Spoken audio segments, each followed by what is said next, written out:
it's important to consider what we are actually putting out in the world. And again, I'm going to just reference people back to checking the DOGE reports of what kinds of programs we've been funding through USAID, for example, and the State Department. Those are just two of them. And whether those programs reflect the values that we want to project and think it is our right to project to the world. I believe very strongly that our international engagement and efforts pays very large domestic benefits, and that we shouldn't be thinking as much about prioritizing domestic versus international as thinking about what benefits us the most. When we talk about our international leadership, our allies make us much stronger. Um, you think about how much more frightening the world would be today if China had spent the last 20 years building alliances in Asia instead of pushing the Asian nations around the way our current administration seems to be taking us. It's going to cost us our allies. It's going to cost us our alliances. Many nations sent troops to fight with us in Afghanistan. I think that, I found it very surprising.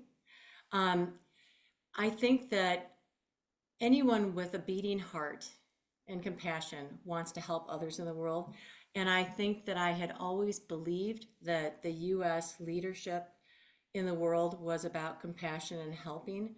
And I have been learning a lot over the last years, and I question whether we are doing the good we think we're doing versus self-interest that maybe don't even serve us as citizens, that serve certain people who have found ways to get programs in place that actually are self-enriching. I mean, there's so much waste and fraud, and I think As far as our other engagement, USAID, for example, for a tiny amount of money, we get a great deal of soft power. Um, some mention has been made about some of the things that DOGE has reported that have, frankly, been proved to be, kind of not really accurate. And Musk himself has sort of said, well, you can't expect everything we say to be true. And that is a literal quote. Condoms for the Taliban. Not in the last 3 years, but in the past, we sent money. We spent about $100 million in Afghanistan on reproductive health.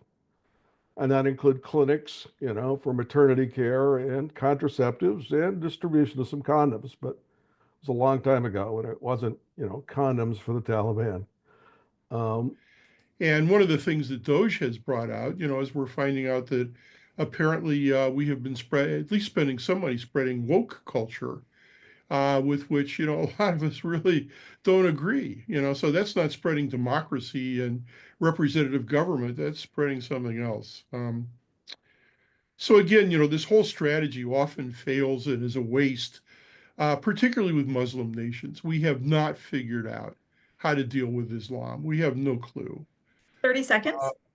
And a couple of last things I'll mention. I think, hopefully the good that can come out with what Trump is doing is making Europe step up to, do their own defense rather than us paying for them.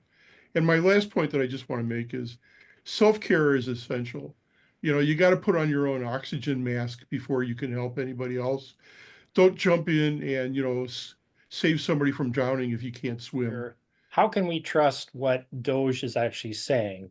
We're referring to that group or that movement, if you will, as a source of information, but we've also been made aware of a lot of discrepancy in the information that's been put out by DOGE. So how can we assume that when we talk about woke, from DOGE that that's actually accurate information. I think a wonderful life principle that I try to abide by: trust but verify. Europe. The war in Ukraine likely to be settled with Russia annexing eastern Ukraine and Crimea. It would seem that that would be the end of it, and we could just let Europe be Europe. Unfortunately, there's a strong potential for Putin to not stop there and to continue to expand Russia's borders into Europe. The U.S. is the largest military power in the world, and it is the only NATO country powerful enough to maintain the post-war status quo from further Russian invasion, creating a balance of power in Europe. So while it would be ideal for the US to pull way back from global military operations, as the #1 military power, we have to have a military presence in order to balance power with our adversaries. Peace is an active process, and it involves strategic defensive operations that cost money. Also, our economy is a global one that depends on our ready access to stable and efficient trade routes. If we lose access to these routes by significant pullouts from any or all of these regions, our economy and citizens will suffer. Madam Chair, my question for the speaker is whether or not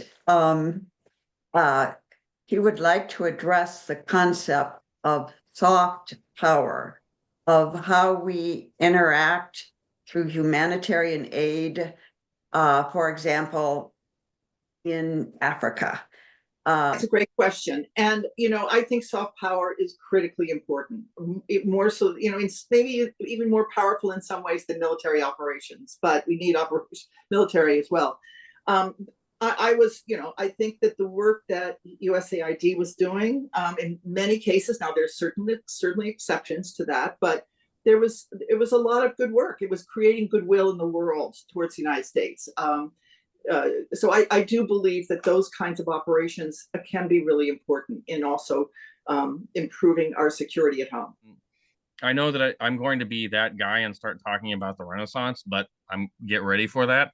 One of the problems that I believe you had with Florence was, as time went by, Florentines themselves started doing less and less and less, and they began relying more and more and more basically on contracting. And all that they became was a giant pile of money with no real skills or power of its own. And when all that you have left is the money, you remain internationally desirable, but you are not providing international leadership because there's very little that you personally can do.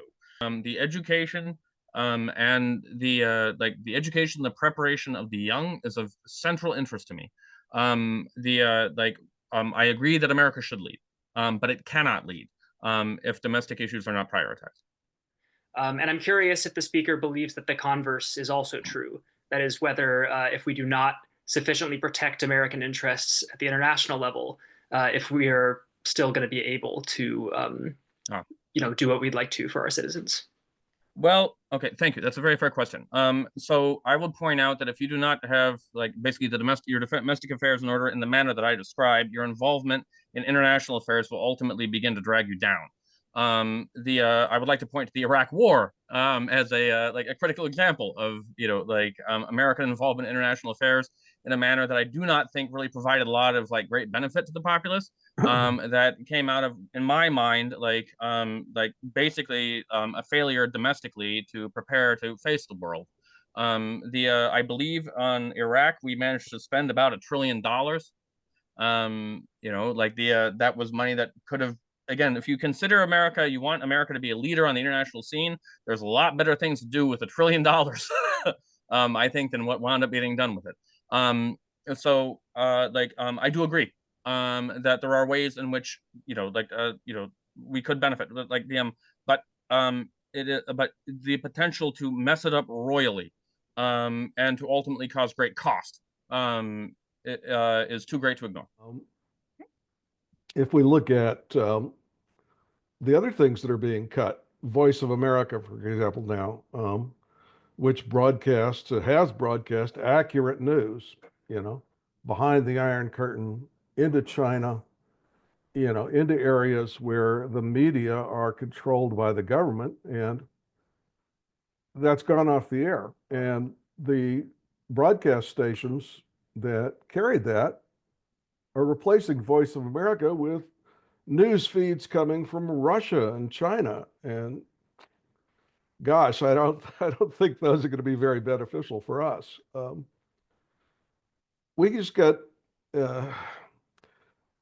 we get so much benefit from this, from having help. 30 We're in seconds, a- Mike. Yeah, we're in a bar fight, and we're the toughest guys in the bar, no doubt about it. But it's good to have people watching your back. It's good to have friends. We're weaker militarily, economically, in every way. We are weaker without the friends. And I look at this resolve not as domestic or international, but I look at it as populism versus globalism. I remember as a child growing up in Cincinnati, Ohio, and my father worked 3 jobs.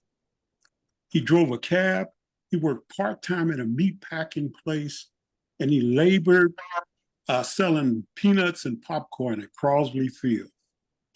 At the dinner table, my dad once said to me, he said, son, watch out for the 5 Ps, the pundits, the professors, the professionals, and the politicians. They all talk in sync, and they send our money abroad, and our streets are crumbling. Our education system is horrible. And here I was in a segregated projects, and I was like, he's right. He's on something. And that was the first time I realized about populism versus globalism. But the thing is, let us not let populism become a synonym for rage, nor globalism a license for arrogance, because we tend to get in a tribal place, conservatives for populism and liberals for globalism, in our tribal place, and we defend it. And I say with this formula, let us come together as true Americans with a common ground solution. Even though I'm for populism, I really want us to come together and have a meeting of the minds and try to solve this. I say, ladies and gentlemen, let's put on our hats, our Braver Angels hats, and let's speak, not in a tone of just us, but we, with a heart of champions. That is it for Sugar Bear. But how do we come together when we're divided in this country in so many ways? We're divided in politics where nothing gets done. We're divided in the media where you hear what you want to hear. We're divided across campuses and on and on and on through our institutions. Is it possible to come together? Yes, it is. Just like the hat that I'm wearing. And it says, and it gives a quote of Lincoln, we're not enemies. We're Americans. So if it's totally in your heart, if you believe that, then first of all, what's the first thing we learned in Braver Angels? We need to listen about 95% of the time. I know the survey says 70%, but listen before we jump to conclusions. And then have empathy for the other side. And I try to do that in every chance I meet with someone that I disagree with. That is one way. And also, I would say, as a Christian, I have the mindset of Jesus Christ. I love both sides. That doesn't mean I have to agree with them, but I love them, and I want to come up with a solution so we can help this country. So we have to help the country first before we can go abroad and help people internationally. That's what I believe. Now our international leadership has been greatly decreased, and I think this is hugely alarming. Specifically, I want to focus on the U.S. funding for humanitarian aid programs. the majority of which goes through USAID, which has been fiercely attacked and shut down by the Trump administration. USAID counts for about 0.5% of the US budget, so a very, very small percent of all of the money that we're spending, and it's crucial for the health of people around the world in fighting our deadliest diseases, especially in poor countries where they are unable to fund those programs and treatments through their own government's money or through humanitarian aid from individuals is just not enough to make up the gap in what the US has been funding.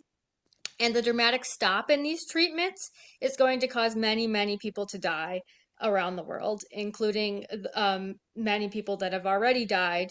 And the programs that are to count how many people have died of like diseases such as malaria, tuberculosis, AIDS, are also run by USAID. So we won't actually get an accurate estimate of how many people are going to be affected by this.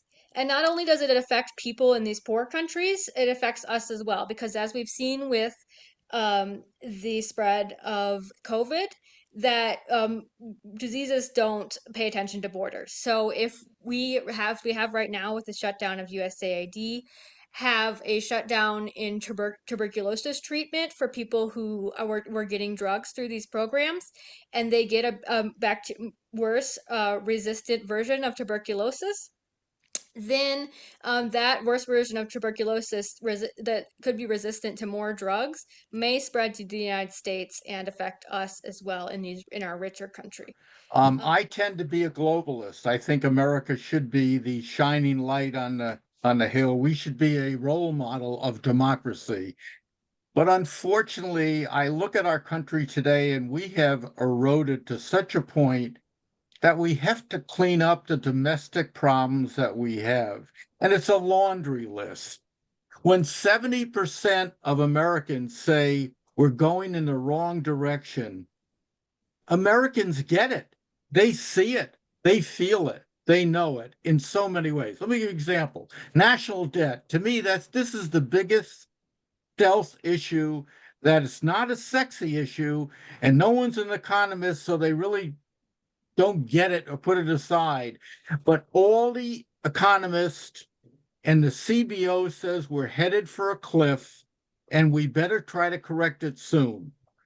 Our education, look at the levels of education compared to other countries. We continuously slide down the rankings for the last 10, 20 years.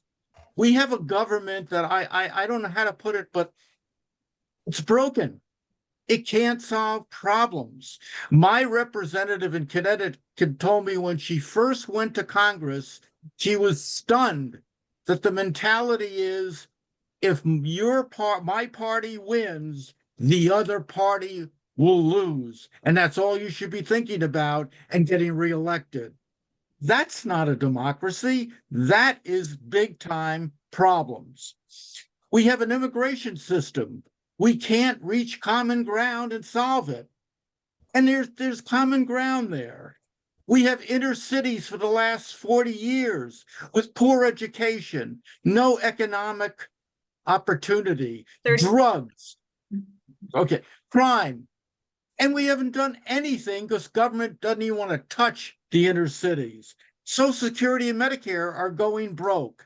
People can't afford a college without coming out with $200,000 in debt. People can't buy a house anymore. That scares me to death. That's not a country that we can no longer look to the other side and say, oh, we'll take care of it. Because our institutions are not taking care of it. I'm sorry, I want to be a globalist, but we have some major problems domestically that we must address, and I don't see anybody addressing it.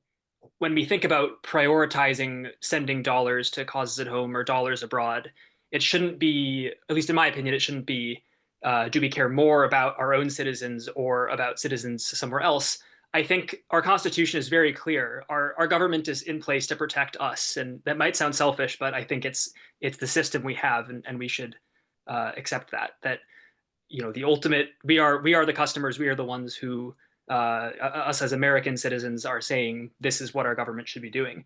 But I think, as the previous speaker pointed out in the negative, there are a ton of benefits that we get at home from being good leaders abroad.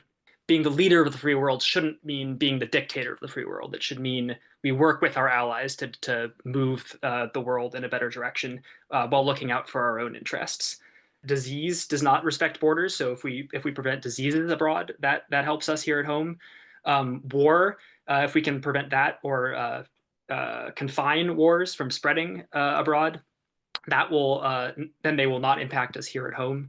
Financial crises, we have kind of a global economy for better or worse, and so if there's a financial crisis in Europe, it'll affect us here. And also terrorism. Terrorists come from all over the world, and so if there's a lot of terrorist activity in someplace anywhere in the world, they might decide that America would be a good target for their activities, and so unfortunately, that concerns us as well. We get to engage more with trade with our allies and our friends, which benefits our economy. Having allies can look out for us in a lot of situations. The previous speaker in the pro already talked about how having allies on the battlefield is incredibly important. And there's a number of other ways. And also just sharing intelligence is one of those ways. By that having, we have one of the biggest intelligence networks, but it's bigger because we have allies that share intelligence with us. Sorry. What does the speaker think of the prospects of Ukraine right now with the current alignment of the United States with Russia? Yeah, I'm not too optimistic about it. But I don't know. I guess I'll honestly say I did not vote for President Trump because, and this was my main reason why, because I feared that he would not do what I hoped he would do in Ukraine, and so far nothing that I've seen has changed that belief. But I still have hope. I still have hope that there have been things that have been proposed, like the mineral deal, which I think could work really well, and I think there's elements there that could produce a better outcome. But yeah, so far, yeah. The speaker mentioned that he thought that it was very important that we share our values, our American values. And I wondered if he could briefly delineate what he believes those are. And then the second one is related to, you mentioned that with the administration coming in, that he mentioned that with the administration coming in, that that the response was not what he had hoped. And I wondered if he could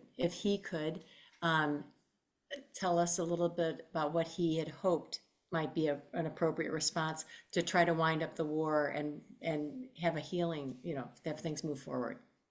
Thank you. American views and hopes. Thank you. I'm grateful for the questions. The first one, I guess, I'm sure many people mean different things when they talk about exporting American values. To be concrete, the thing that I was thinking about most specifically is our democratic form of government. And the result I was referencing is that countries that have a well-established democratic tradition tend not to go to war with each other. So that was mostly what I had in mind, but I'm sure other people mean other things when they say that. And then in terms of what I had hoped would happen with respect to the war in Ukraine, I think so. My main problem with the administration's messaging is not suggesting that a ceasefire would be a good idea, but there's been a level of urgency to get a ceasefire, and of course everyone wants peace in the area as soon as possible, and nobody more so than the Ukrainians. But the problem that I see with the administration's strategy is that coming with this level of urgency is very bad for negotiations. So I think, like, if I'm going to buy a car, I don't want to make it seem like I need to buy the car in 10 minutes and then I have to hit the road. I want to make it seem like I can spend a long time going through negotiations just to get a better value for the car. And I think that logic applies to any negotiations involving Ukraine and Russia. What I would have liked to see is, having a peace plan on the table. I think actually the initial peace plan that Keith Kellogg had was reasonable in the sense that it could work as a ceasefire. But backing that up with saying, you got to approach us and you got to tell us, talking to Russia, you got to tell us you want peace. We're here behind Ukraine. We're with them. We're on the same page, and you got to make us a good offer if you want us to stop helping them. And if you don't make us an offer, we're going to help them more. And there were elements of that in Keith Kellogg's original peace plan.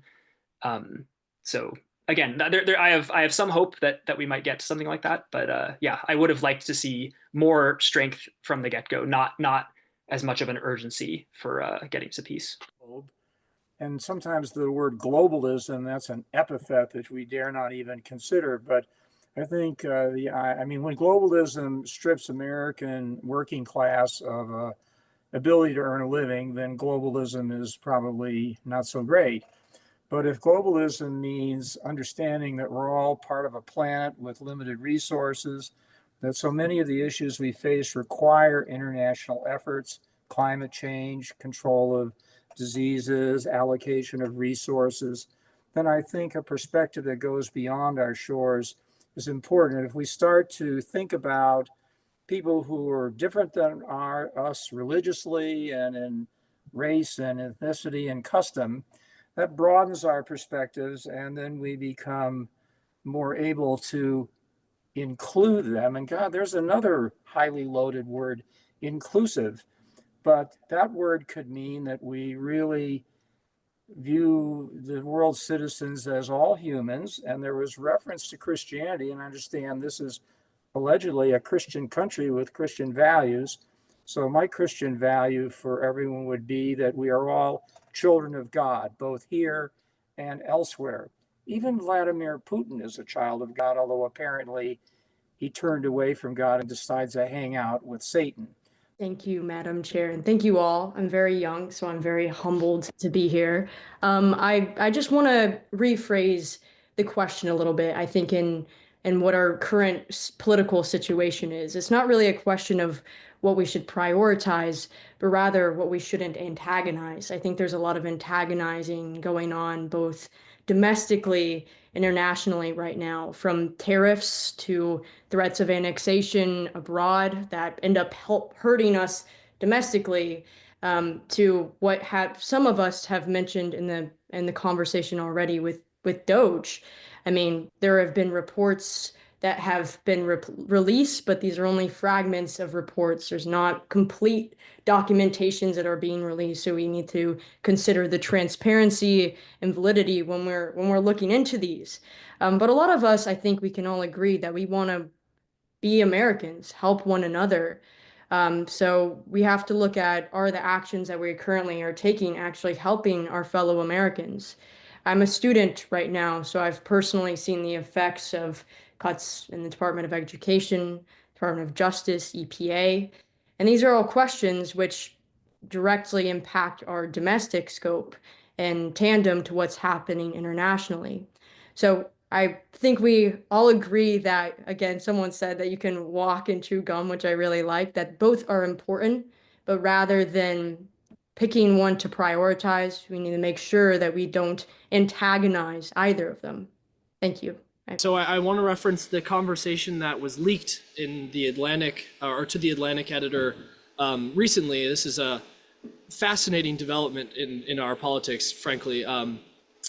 And we saw the vice president in there say something to the effect of, you know, if you think we should do this, referencing, I hope I'm referencing something that like common knowledge, but the plans that were being discussed were military plans, and the vice president shared that he said, I just hate bailing Europe out again. And I have to admit, I was sympathetic to that. A previous speaker said that if there's good that comes of this, it'll be getting Europe to stand taller, to bulk up its efforts. There are dozens of developed democracies, and each of their leaders get to come to the table and think about how they can advance their goals and win the favor of their constituencies. 30 seconds. Thank you, Madam Chair. But there's only one developed democracy who comes to the table and has to, because of its military might and technological prowess, has to think about possibly bailing out other countries and doing something on the basis of the entire global order, without may have nothing to do in that present moment with the interests of its particular constituents, and that's the United States, and that's a good problem to have.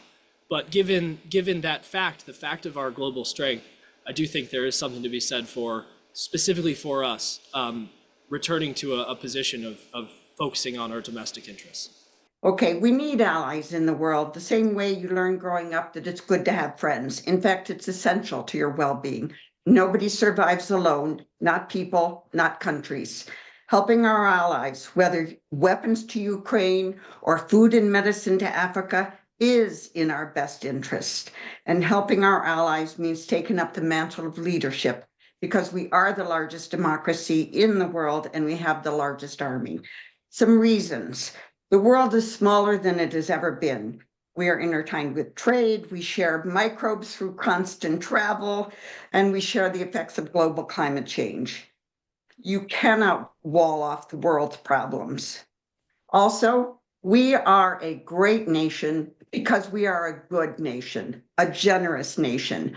I grew up in the years, my father fought in World War II, I'm a baby boomer. So I grew up with the idea of the American GI, in European countries giving chocolate to starving little kids, I mean, we have always been a generous country. And do we really want to become smaller in all ways, including how the rest of the world looks at us? And NATO has kept the world safe for 80 years. Have we made blunders along the way? Absolutely, usually because of our own self-interest. And if we abandon aid to the poor and starving in other parts of the world, as what we are doing in dismantling USAID, other large countries vying to be superpowers will step in and fill the void. China will be the good guy, the one who will gain influence and the one who's able to spread their message about how countries should be run. So I don't think you have to choose. In fact, we've already chosen, we spend more money domestically, but it is very important. We can do both, and we will always need friends throughout the world. Thank you. I enjoy the whole thing. I consume a lot of news, and I rarely have a chance to articulate what I am thinking and feeling about what I am reading and listening to. And it was very interesting and helpful to hear people articulate things that I think and feel very well. And it was also helpful to have people with viewpoints different than mine articulate them well enough that I come away with a better understanding of some things. So I really appreciate the whole thing hugely. Thank you, everybody. My thing I enjoyed the most was Anne Vargo. I mean, at the end, that was just a mic drop. That you just really wrapped it up so well. I wonder if Anne Vargo would like to make a comment. I happen to know Anne. She's my mom. She doesn't want people to know that. So you just made her night, I'm sure. Supposed to talk about that, Jesse. Sorry. Thank you. I appreciate that. I spent the day thinking about it. I feel very strongly about some of these things. So I really appreciate it. Thank you. And I do love that we do this. I think this is so important. And one of the comments that I would make is that I learned that younger people really do think differently. And their world has been shaped so differently. And I want to learn more about that, because they're the ones taking charge. So thank you. Well, I actually am so happy to see so many people giving such deep thought to these issues. And what I really want to say that since it's my first time, I'm very impressed with the process and with the moderation, and I will definitely be back.